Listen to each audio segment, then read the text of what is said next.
Okay, we have a real challenge heat in the house. One of the reasons is that the central heating system hasn't been correctly installed using a flow and return to each side of the radiator. So if you look at the pipe work here, you can see one single pipe running through, and you can see that the radiator's plumbed off that. The standard way to plumb a radiator is to have one pipe for the flow that goes in one side, perhaps on the right, with a thermostatic rad valve or a normal lock shield valve, and on the other side would be the return, so flow and return in different ends. That ensures that hot water is forced through the system and doesn't find the shortest way through, which is I think what's happening with this radiator. It can take 2 or 3 hours to heat up effectively, and I suspect that heat is only actually happening through convection rather than flow.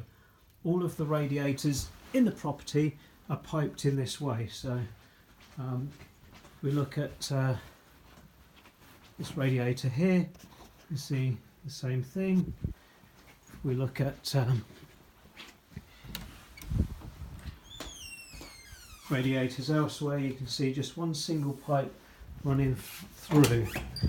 And in practice, what's happening is that some radiators seem to be getting very hot and other radiators seem to be pretty cold. So you have to shut down some radiators around the house just to effectively heat up the lounge or areas where we are. Otherwise, one just wants to sort of sit upstairs in a blanket. Doesn't feel like £1,150 worth of property per month to me.